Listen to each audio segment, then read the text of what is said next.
Es, bueno, mi clase la he enfocado en un abordaje teórico clínico. Esto es una actualización de las dos clases que ya están subidas a la plataforma, eh, y es un poco mostrarles cómo se interrelacionan todos los fenómenos relacionados con la patología de la diabetes tipo 2 y un poco también aunar conceptos y conceptos que han salido adelante en estos nuevos tiempos. No quiero mostrarles resultados de los ensayos, sino más bien entendiendo algunos conceptos para abordar globalmente la enfermedad. La importancia de la nutricionista en reconocer diversas situaciones de nuestros pacientes y colaborar también y alentar a los médicos a tomar decisiones sobre los procesos de la salud de nuestros pacientes. Bueno, entonces aquí les quiero presentar a nuestro paciente, el cual nos va a acompañar en nuestra discusión teórica durante toda la clase. Nuestro paciente es un paciente habitual de las consultas que nosotros tenemos en atención primaria. Nuestro paciente tiene 57 años, es fumador de 25 paquetes al año. Ese es el índice IPA, que se llama índice paquete año. Acude a la consulta de CAPS por primera vez. Había iniciado tratamiento con metformina de 850 miligramos cada 12 horas hace un año. Eh, Él fue derivado desde otro centro de salud a mi centro de salud, ya que nosotros tenemos la especialidad de diabetes y el médico que lo deriva considera que el paciente por sus múltiples asociaciones comórbidas debía ser abordado por la especialidad. En la exploración física, nuestro paciente pesa 102 kilos, tiene una talla de 170, un IMC de 35,9, un perímetro de cintura de 118,5, un ATA de 150-80 milímetros de mercurio, y trae una analítica previa donde, bueno, vemos ahí los valores que tiene este paciente. Voy a marcar principalmente el valor de glucemia, que es glucemia en ayunas, el filtrado glomerular de 90. Recuerden que el filtrado glomerular normal de una persona que no tiene diabetes es entre 80 y 120.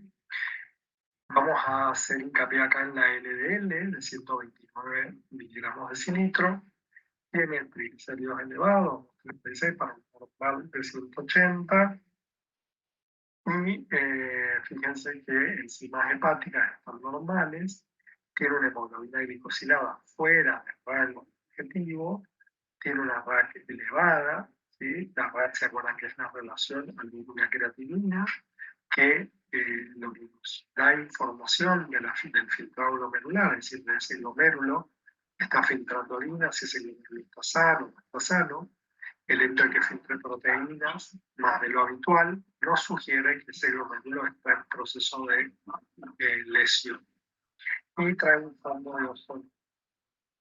Frente a este escenario nos planteamos cuáles son los diagnósticos. Ustedes van pensando en los diagnósticos y en el papel van anotando qué diagnósticos se les plantea y cuál es el tratamiento que corresponde, digamos.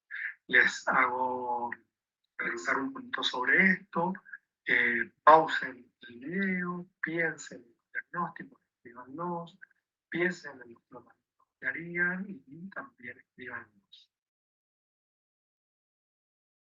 Pues bien, lo que los invito es a que dejemos de pensar en la visión glucocéntrica que ha tenido la diabetología durante este último tiempo y que empecemos a pensar en otros parámetros que tenemos que preocuparnos con nuestros pacientes a la hora de atender.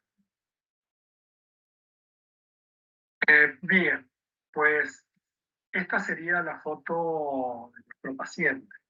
Es un paciente de estas características que él piensa que está todo bien, hace vida normal, la vida le sonríe, pero si vamos a revisar sus antecedentes, Es un paciente que tiene 50 años, que es fumador activo, que tiene un IMC de 35, un perímetro abdominal de 112, una hemoglobina de 8,2, una tensión arterial máxima de 100, o sistólica mayor a 140, una LDL mayor a 100 miligramos de decilitro, unos triglicéridos elevados, se acuerdan que estaba en algo 200 y algo, mayor a 150, y una microalbuminuria de 317.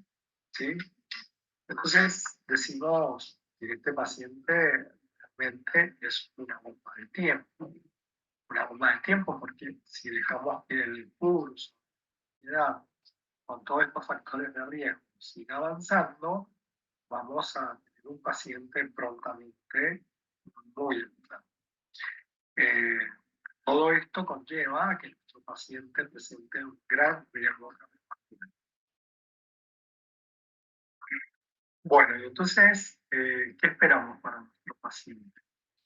Y vemos acá algunos objetivos metabólicos clásicos, y quiero que nos detengamos en esta palabra de objetivos clásicos, porque en el transcurso de la presentación vamos a abordar otros objetivos que no son tan clásicos, que muchas veces nos perdemos de vista.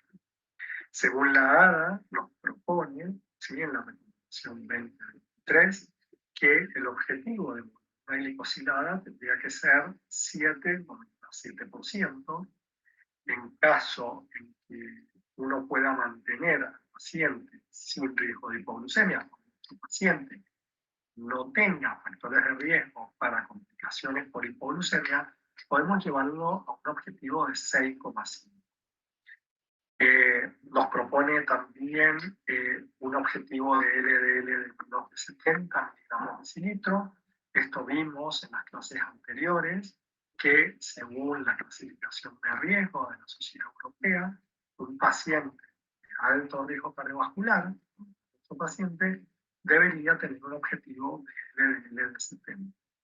Con una tensión arterial, ¿sí?, sistólica de 130 o menos.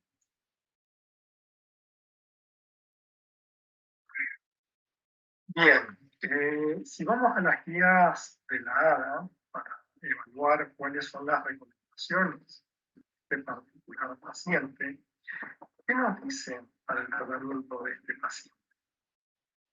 ¿Qué nos dicen? Que luego del cambio de vida deberían plan nutricional, obviamente, y la implementación del ejercicio, cosa no menor, deberíamos iniciar con metformin, que ya se ha realizado. ¿Se acuerdan que este paciente había sido tratado en su primer momento con metformin? En este paciente con un alto riesgo cardiovascular, habría que ver de abordar, ¿sí?, a este paciente con ese tipo de riesgo y decidir cuál sería la mejor recomendación. Entonces, hoy yo me planteo, también lo abro al debate para ustedes que ya están adentradas en este tipo de cursos, que si deberíamos seguir usando la metformina como el primer fármaco, aún en pacientes en donde el riesgo cardiovascular está incrementado. O solo deberíamos reservarla para aquellos pacientes con diagnóstico de diabetes tipo 2, sin riesgo cardiovascular alto, obviamente son los menos, que se estima en una publicación europea que el 15% de los pacientes de diabetes tipo 2 no presentan alto riesgo cardiovascular, y que, bueno, podríamos tomar a este subgrupo de pacientes como una alternativa. Pero en nuestros pacientes de muy alto riesgo cardiovascular, no sería recomendable, debido a la evidencia que han presentado las drogas ISGLT2, que son los inhibidores de los cotransportadores de sodio a nivel renal, los nombres por ahí que más se conocen, la empagliflozina, la dapagliflozina, serían la primera opción en estos pacientes. La verdad que, bueno, es algo que tenemos que discutir en este momento. Por ahora, las guías nos proponen este tipo de tratamiento, siempre cambian de vida, iniciar con metformina, Y si no hay control metabólico en cuanto a monoglicosinadas, se recomienda en este tipo de pacientes como segundo fármaco un SGLT2 o un análogo del GLP.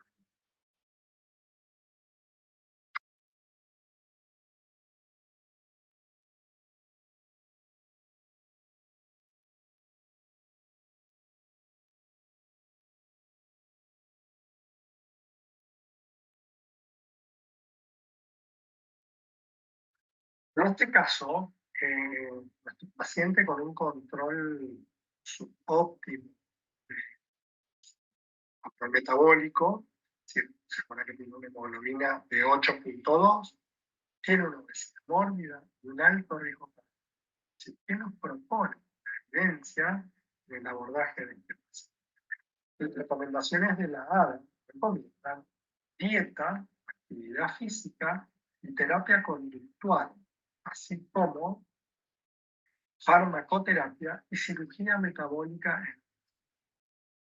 La cirugía metabólica aparece como una herramienta para los pacientes cuando las medidas generales fallan. En este caso, prescribiremos dieta, ejercicio y fármacos. Pero hay que tener en cuenta que es un paciente con un alto riesgo cardiovascular. Es decir, es un paciente que probablemente tenga su corazón enfermo.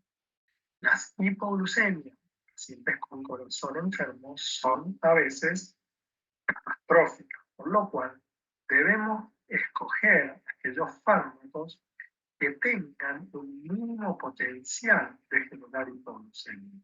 En el perfil farmacológico, aquellos fármacos que nosotros llamamos seguros frente a la hipoglucemia son los cuales tenemos que elegir para nuestros pacientes. Recordemos que las hipoglucemias, principalmente las severas, son fuertemente arritmogénicas.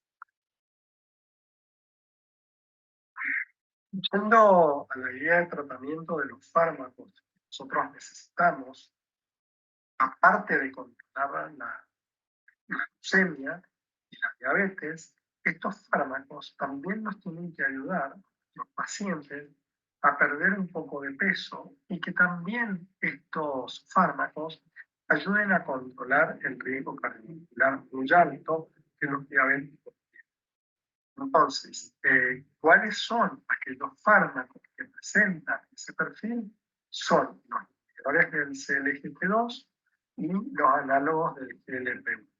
Los inhibidores del CLGT2 son unas moléculas que actúan a nivel renal, inhibiendo la absorción de sodio y glucosa, por lo cual el mecanismo por el cual bajan la glucemia es por la eliminación de glucosa por.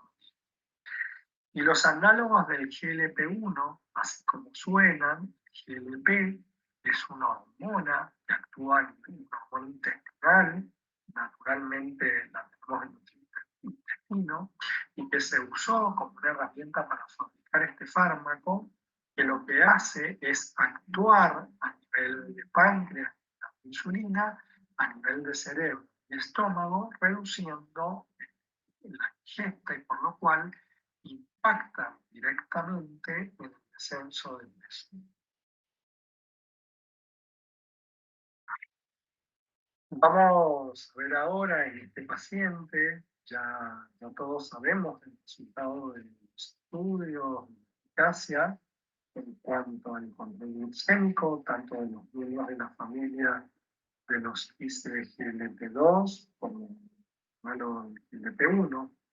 También conocemos todos los beneficios y los resultados de la pérdida de peso, los efectos sobre la presión arterial y el perfil lipídico, pero me gustaría que empezáramos a hablar un poco de los objetivos no clásicos del control metabólico, ya que nuestro paciente no solo tiene sobrepeso, hemoglobina glicosida alta.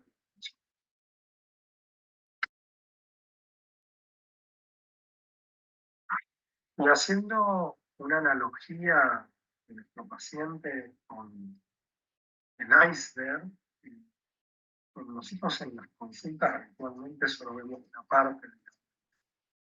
Entonces, resto de lo que está escondido, es el arte médico, nutricionista, psicólogo, de todos aquellos que atendemos nuestros pacientes diabéticos, de ver un poco más allá, ¿no? De que nuestros pacientes pueden mostrar una cosa y ser otra cosa. Por lo cual, los invito a que veamos más allá de nuestros pacientes. Entonces, además de todos los valores conocidos, quiero destacar acá el valor que tiene la microalbuminuria, ya que se conoce que es un factor de riesgo independiente cardiovascular. La albuminuria se asocia a muchos eventos en salud y el inicio de la microalbuminuria, algunos médicos dicen que sería un momento donde empezaría el riesgo. Es decir, que sería un subrogante del riesgo cardiovascular. Pero vamos a ver que esto no es tan así. No es tan así, ya que nuestros pacientes vienen sufriendo de riesgo cardiovascular mucho antes que aparezca la microalbuminuria. Vean todos los estudios que acá les traigo que hablan de microalbuminuria y riesgo cardiovascular. Como todos estos estudios avalan que la microalbuminuria daría origen al riesgo cardiovascular. Pero yo les quiero demostrar que esto no es tan así, ya que pensar en el riesgo cardiovascular es algo extraño que aparece en un momento determinado, es minimizar el impacto que esto tiene, y por eso es importante que entendamos que el riesgo cardiovascular comienza desde que el paciente logra adquirir de su mamá la genética de la vida. Vemos en esta diapositiva la progresión de la proteinuria, donde se evidencian las diferentes fases. La fase preclínica, caracterizada por hiperfiltración, la fase incipiente y la nefropatía manifiesta con la enfermedad renal terminal. Siempre se ha dicho que la enfermedad cardiovascular comienza con la proteinuria, pero en realidad la cardiovascular y el síndrome cardiorrenal comienzan en la etapa preclínica, ¿sí? En esta etapa que les estoy mostrando ahí. Es decir, que en la fase de hiperfiltración ya tenemos pacientes con riesgo cardiovascular. ¿Y por qué es importante? Porque la microalbuminuria o la presencia de esta sospecha de etapa en los pacientes nos dicen que tenemos que ser enérgicos a la hora de tratar a nuestros pacientes globalmente, ya que el riesgo cardiovascular existe mucho antes que el paciente tenga declarada su diabetes. La figura de la derecha muestra el principal fenómeno por el cual los diabéticos tipo 2 tienen insulinoresistencia. Esta resistencia a la insulina, determinada por múltiples factores como factores genéticos, la vida, fármacos, ¿sí? Llevan a que se provoque una disfunción endotelial que alteraría la vasoconstricción del músculo arteriolar liso, es decir, el músculo que tienen las arterias, e induciría a la vez un cambios metabólicos. ¿Y en qué sentido? Aparte del aumento del oxidativo, la inflamación, los productos avanzados de glicolización, la hiperinsulinemia aumentaría la retención de sodio. En consecuencia, esto lleva a un aumento intracelular de sodio, esto aumenta el calcio dentro de las células y aumenta la contractilidad. Esto termina en hipertensión. Estos cambios han existido desde siempre. El paciente debuta con su diabetes, por lo cual los SGLT2 nos han ayudado a determinar estas causas. Hasta la aparición de los SGLT2 creíamos que primero aparecían en deterioro renal y luego el deterioro cardíaco. Pero en realidad los cambios producidos por la diabetes ocurren a la vez. A la vez el riñón, el corazón se alteran. Por lo cual debemos trabajar enérgicamente en el momento del diagnóstico de nuestros pacientes para evitar que ese riesgo, tanto renal como cardíaco, siga avanzando. Para profundizar en los mecanismos de interrelación entre corazón y riñón, vamos a utilizar esta gráfica. En la diabetes tipo 2 estaríamos en hiperglucemia, la resistencia a la insulina y la hiperinsulinemia, que por un lado producirían dislipidemia, inflamación y disfunción endotelial, poniendo ya en marcha los mecanismos de cardiopatía isquémica que lesionarían y producirían una insuficiencia cardíaca.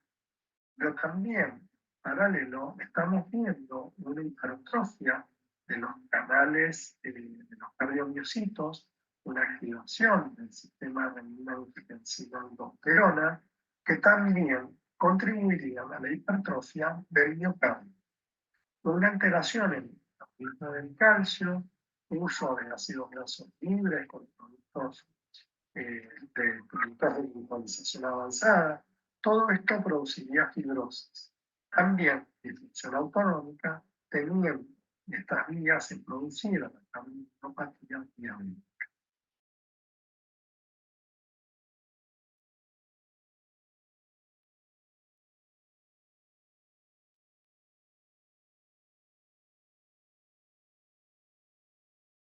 Vamos a abordar ahora aquellos factores de riesgo no clásico en nuestro paciente. Recordemos nuestro paciente, el que tenemos acá sentado con su vaso de cerveza, que entendemos con todos sus antecedentes que es realmente una bomba de tiempo, aunque él crea que está todo bien.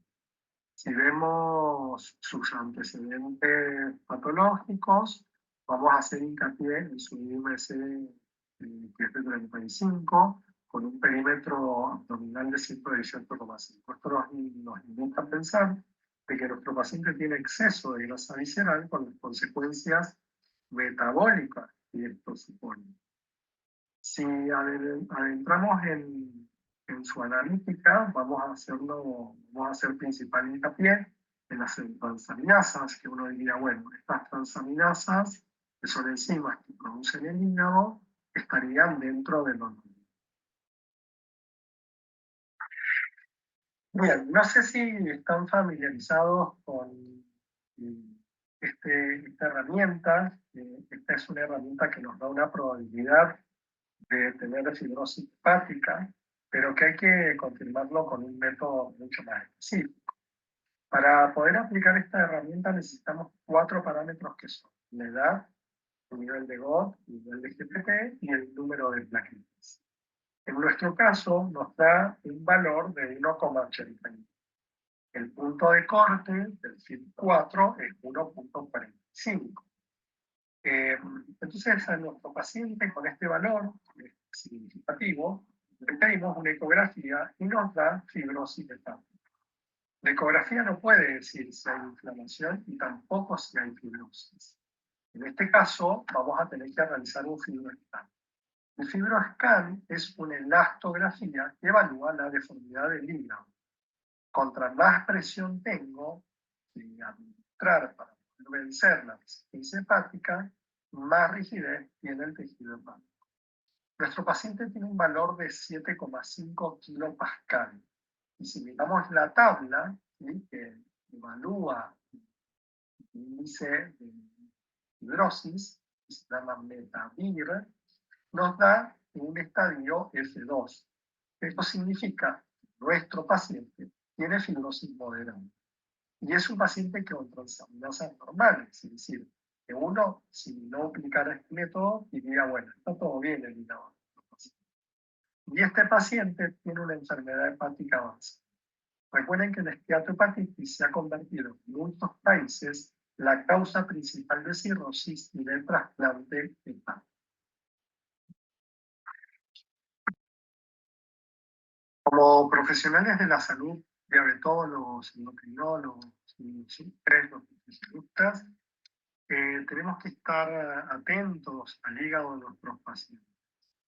Entender que el hígado graso que nuestros pacientes tienen, y más siendo obesos, genera un gran riesgo para el futuro de la salud de ese hígado.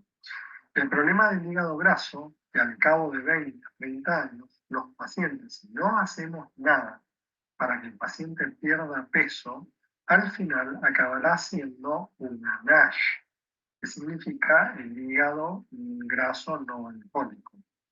Cuando tenemos NASH, eso es lo equivalente a decir hepatitis no alcohólica, la progresión a cirrosis es a 3 años.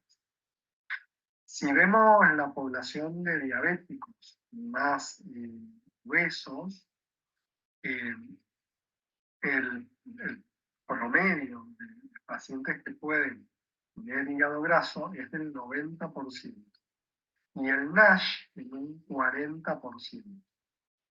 Es decir, inflamación hepática y fibrosis. Los diabéticos no obesos pueden tener hígado graso en un 60% y hepatitis en un 40%. La diabetes tipo 2 es un factor de riesgo, sin duda, para la aparición del hígado graso.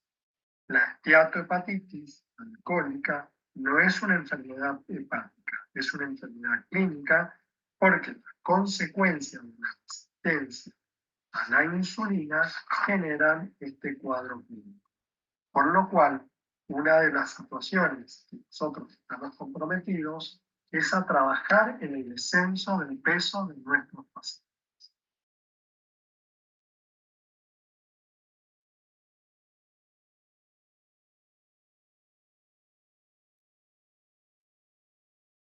Bueno, les quiero presentar este estudio, que particularmente a mí me ha parecido interesante, desde muchos puntos de vista, que habla del efecto de la empaglifosina en pacientes con diabetes y hígado graso. Este estudio, como ven a la derecha, ¿sí?, el tratamiento con empaglifosina redujo el contenido de grasa intrahepática evaluada por resonancia magnética. Lo importante de esto es que las dos ramas de tratamiento, una respecto de la droga, la empaglifosina, y la otra rama con intensificación del tratamiento estándar, ambas ramas terminaron con un descenso igual en el BMI. Es decir, que tanto la rama con tratamiento con empaglifosina como la rama con intensificación lograron el mismo descenso de peso. Lo mismo que para el control glucémico. Si ustedes se fijan, ambas hemoglobinas glicosiladas, ya sea por el efecto de la empaglifosina o por la intensificación, fue similar. ¿Y por qué es importante esto? Porque marca, no hay duda, que el efecto de la reducción del hígado graso se debió al efecto de la empaglifosina y no por la reducción del peso o la mejoría del control. Bueno, y un poco para seguir buscando información y que ustedes entiendan por qué es importante este cambio de paradigma con el uso de esta nueva droga. Fíjense que hasta hace mucho no teníamos nada para tratar el diabetes, más que los cambios en el estilo de vida, el plan nutricional estratificado y el abordaje de salud mental, con un abordaje cognitivo-conductual, ayudaban al descenso de peso y eso mejoraba el hígado graso.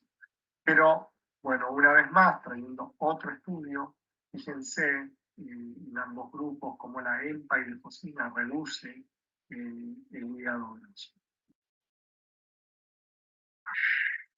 Bueno, y nuestro paciente, es decir, ¿cuánto tiene que perder de peso? Es decir, ¿cuál es el objetivo de pérdida de peso que nos proponemos? En realidad eso va a depender de cuál es nuestro objetivo en el descenso de peso. ¿Qué estamos buscando con el descenso de peso? Queremos mejorar la diabetes, queremos que mejore el índice de masa corporal, queremos que mejore su hipertensión, queremos que mejore la dislipidemia o queremos que mejore el hígado graso. Porque todos sabemos que depende de la cantidad de peso que el paciente reduzca para lograr el objetivo que estamos buscando. Y en eso tenemos que ser sinceros con nuestros pacientes. Entonces, les traigo este consenso, que es un consenso de la sociedad europea, la sociedad española principalmente, de endocrinología y nutrición, donde ellos hacen un encuentro y toman consenso con respecto, basándose en la bibliografía, de cuánto es el descenso de peso que los pacientes tienen que tener para poder ¿sí?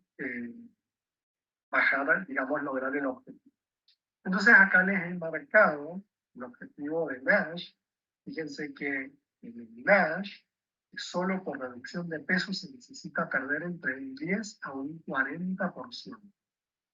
Esto nos da un poder, ya que este objetivo, digamos, físico, lograr que el paciente baje más del 10% del peso corporal, es una tarea titánica.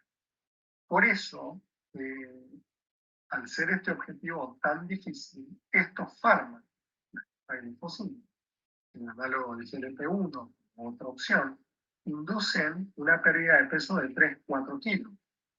Pero nuestro paciente necesita perder más de 10 kilos. Entonces, como corolario, tanto el plan estratificado de tratamiento, el plan nutricional más la glifosina, podemos lograr un objetivo mayor de pérdida de peso y de esta manera beneficiar a nuestro paciente con respecto al hígado.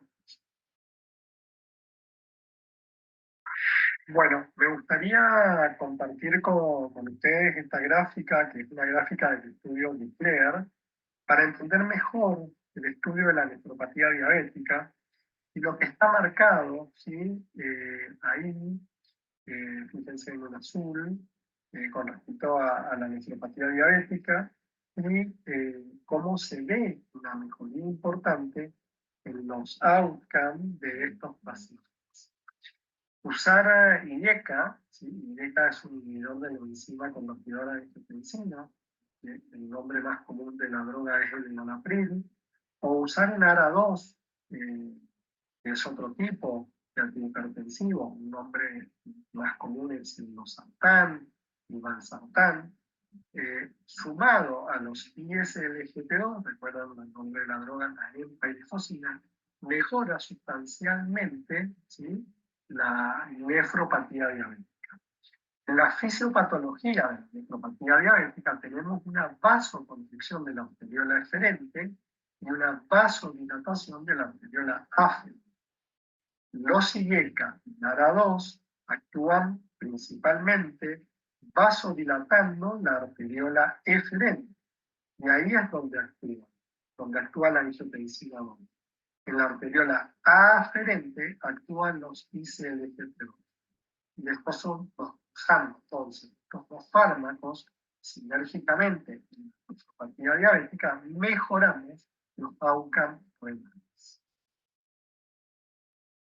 Entonces, para finalizar, yo les quiero traer que, bueno, esta droga ICLGT2, ustedes en sus consultas, cuando interroguen a sus pacientes, cada vez van a escuchar más hablar de esta droga, y principalmente los pacientes se quejan porque es una droga bastante cara. Los ISLGT2 tienen varios efectos plenotrópicos. Más allá, ¿qué son los efectos plenotrópicos? Son aquellos efectos que aparecen, suman al perfil de la droga, pero que no es el objetivo principal por lo cual lo usamos. Entonces, estas drogas ayudan a la función cardiovascular, a reducir el riesgo cardiovascular, mejoran el riesgo de adquirir cáncer, mejoran las funciones renales, mejora la tensión arterial, pero a su vez los efectos que yo les quiero mostrar y que es importante que recordemos y que a través del equipo de salud trabajemos con nuestros colegas, que es una droga que puede mejorar el hígado graso, lo ha demostrado, se lo ha demostrado, y aparte mejora la composición corporal. Es decir, nuestros pacientes mejoran esa grasa ectópica y ayuda a el riesgo cardiovascular. Por eso, por lo cual, fíjense que esta droga nos pone en jaque al equipo de salud, ya que es una droga que actúa en aquellos factores que no son los habituales por los cuales nosotros estamos todo el tiempo trabajando. Entonces, un poco mi presentación era esto, ¿no? Que vean más allá de lo que podemos ver. Acuérdense del iceberg, que el paciente se presenta de una manera, pero nosotros tenemos que mirar el fondo, mirar ese gran pedazo de piedra que es el iceberg que no estamos viendo para poder mejorar la salud de nuestros pacientes.